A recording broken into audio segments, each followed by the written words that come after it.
시간이 되었습니다. 다 같이 사도신경으로 신앙 고백하시며 2024년 7월 31일 수요일 새벽 기도에 함께 시작하겠습니다. 나는 전능하신 아버지 하나님 천지의 창조주를 믿습니다. 나는 그의 유일하신 아들 우리 주 예수 그리스도를 믿습니다. 그는 성령으로 잉태되어 동정녀 마리아에게서 나시고 본디오 빌라도에게 고난을 받아 십자가에 못 박혀 죽으시고 장사된 지 사흘 만에 죽은 자 가운데서 다시 살아나셨으며 하늘에 오르시어 전능하신 아버지 하나님 우편에 앉아 계시다가 거기로부터 살아있는 자와 죽은 자를 심판하러 오십니다. 나는 성령을 믿으며 거룩한 공교회와 성도의 교제와 죄를 용서받는 것과 몸의 부활과 영생을 믿습니다. 아멘.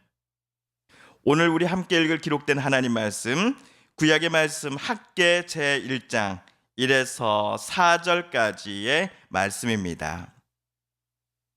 구약 1310쪽경에 있는 학개서 제1장 1에서 4절까지의 말씀, 저와 여러분 오늘 함께 읽고 묵상합니다.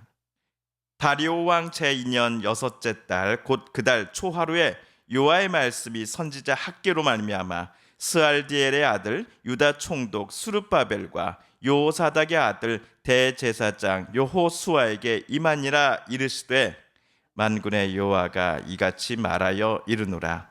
이 백성이 말하기를 여호와의 전을 건축할 시기가 이르지 아니하였다 하느니라. 여호와의 말씀이 선지자 학개에게 임하여 이르시되 이 성전이 황폐하였거늘 너희가 이때에 판벽한 집에 거주하는 것이 옳으냐. 아멘.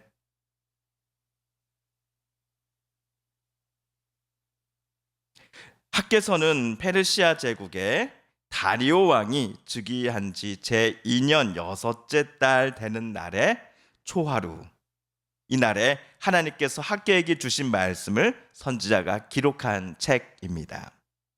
주전 520년 또는 519년의 어느 날에 하나님께서 유다 땅에 거주하고 있던 선지자 학개를 찾아와 말씀해 주신 것입니다.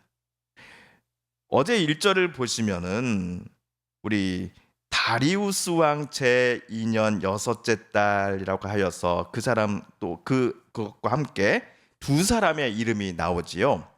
먼저는 스알디엘의 아들이며 유다 총독인 스룹바벨이라는 이름이, 그리고 두 번째 사람은 여호사닥의 아들이며 학개 당시에 이스라엘 민족의 대제사장직을 담당하고 있었던 여호수아의 이름, 이렇게 두 사람의 이름이 나옵니다. 학개가 이 두 사람의 이름을 자기 책의 제일 첫 줄에 쓴 이유는 어제부터 우리가 읽어나갈 이 학개서에 기록된 하나님의 말씀들이 제일 먼저 이 두 사람에게 전해져야 할 말씀인 것 같습니다. 자, 이 두 사람 중 스룹바벨은 정치 지도자 중 최고의 자리에 오른 사람입니다. 다만 스룹바벨은 자기 동포 유대인들에 의해서 최고 지도자로 선출받은 것은 아닙니다. 페르시아 제국이 유대 땅을 봉주국으로 점하고서 이곳을 정치 행정적인 면에서 별다른 문제 없이 잘 관리할 수 있는 사람을 선정하였는데 그 사람이 바로 유대인 스룹바벨이었던 것입니다. 그렇다면 제사장 여호수아도 페르시아 제국이 지명하지 않았을까 하는 생각을 해보게 됩니다. 이 질문에 대해 학자들은 아니요 라고 대답을 해줍니다. 페르시아 제국은 봉주국들이 세금만 잘 갖다 바치면 그들만의 종교와 문화를 인정해주는 정책을 펼쳤다라고 어제 말씀드렸습니다. 이런 점에서 야훼 하나님이라고 하는 이스라엘만의 신을 이스라엘 사람들이 섬기는 것에 대해 페르시아 제국은 전혀 간섭하지 않았습니다. 그러므로 제사장 여호수아는 바벨론에 끌려가지 않고 유대 땅에 남아 있었던 레위 지파의 제사장 가문의 후손 중에 한 명으로서 제사장의 계보를 끊기지 않고 잘 유지시키고 있었던 사람으로 여겨집니다. 그런데 이 두 사람에게 전할 하나님 말씀의 첫 마디가 2절에 따르면 무엇이었습니까? 이 백성이 말하기를 여호와의 전을 건축할 시기가 이르지 아니하였다라는 것입니다. 그리고 오늘 4절 말씀입니다. 함께 읽어보겠습니다. 시작. 성전이 이렇게 무너져 있는데 지금이 너희만 잘 꾸민 집에 살고 있을 때란 말이냐. 남유다 왕국이 바벨론에 의해서 멸망당한 때가 주전 587년입니다. 이때 남유다의 왕족과 고관들, 엘리트들이 바벨론으로 끌려가 살아야만 했습니다. 그런데 페르시아 제국이 바벨론을 무너뜨려 버립니다. 그리고 주전 538년 페르시아의 고레스 대왕이 칙령을 발표하는데 바벨론 땅에 붙잡혀온 다른 민족 사람들은 본인들의 고향으로 되돌아가도 좋다라는 칙령의 내용을 발표를 합니다. 이에 유대인 포로민들도 고향에 있는 예루살렘으로 귀환했습니다. 예루살렘에 도착했을 때 솔로몬 때 지은 것만큼은 못하지만 그들도 새로운 성전을 짓고자 합니다. 그런 유대 땅 주변에 다른 민족들 그리고 유대인 포로민들이 땅을 비운 사이에 새롭게 그 땅의 주인으로 살고 있었던 외국인들의 시기와 거짓 고발로 인해 당시의 페르시아 왕은 유대인들에게 성전 짓는 것을 멈추라라고 지시를 합니다. 주전 538년경 새로운 성전 공사가 멈추게 되었는데 주전 520년경 학개 선지자가 활동하던 당시까지도 성전 공사는 재개되지 않고 있었던 것이지요. 자, 그런데 문제는 20년이라는 시간이 흐르는 동안 성전을 향한 이스라엘 백성들의 마음이 점점점 식어져 가고 있었다라는 사실입니다. 물론 백성들의 마음도 이해는 갑니다. 성전 건축 때문에 페르시아 제국의 심기를 건드리고 싶지 않았을 것입니다. 하지만 특이한 것은 이스라엘 백성들이 지난 20년 동안 자기네들의 집은 잘 짓고 잘 꾸미고 있었다라는 점이지요. 새로운 성전을 짓다가 멈춘 곳은 점점 흉물스럽게 변해가는데도 전혀 아랑곳하지 않았던 이스라엘 백성들이 자기네 집을 지을 때는 온갖 정성과 힘을 다하고 있었던 것입니다. 이러한 백성들을 향해 학개 선지자를 통해서 하나님은 성전이 이렇게 무너져 있는데 지금이 너희만 잘 꾸민 집에 살고 있을 때란 말이냐라고 말씀하셨던 것입니다. 특히 이 말씀을 하나님은 제일 먼저는 학개 당시의 정치, 종교 지도자들인 스룹바벨과 여호수아에게 전하게 하신 이유를 생각해 보자면 지도층으로부터의 변화가 있기를 하나님은 원하셨기 때문인 것 같습니다.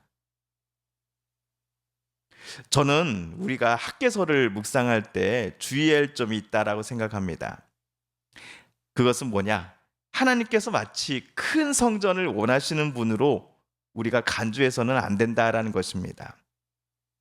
또한 하나님께서 오늘 학개를 통해 성전 공사 재개를 이스라엘 백성들에게 요청하셨는데 이것을 보고서 성도들의 경제적 상황을 전혀 고려하지 않고 자 봐라 하나님께서 성전을 건축하기를 원하시지 않았느냐라고 말하며 무조건적으로 성전 공사를 위한 헌금을 내야 한다는 식으로 학개서를 해석하거나 또 그것을 가지고 설교해서는 안 된다라는 점입니다.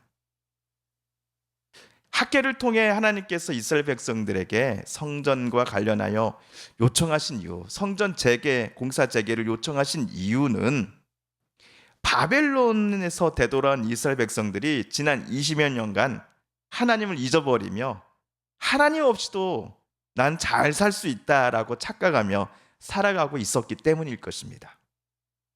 이 사실을 우리는 학개서를 묵상할 때 절대로 놓쳐서는 안 됩니다.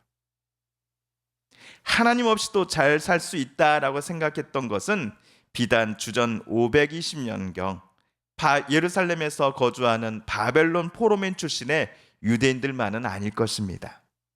오늘날에도 돈이나 명예나 권력을 잡기 위해 하나님을 모른 척 살아가는 이들이 적지 않기 때문입니다.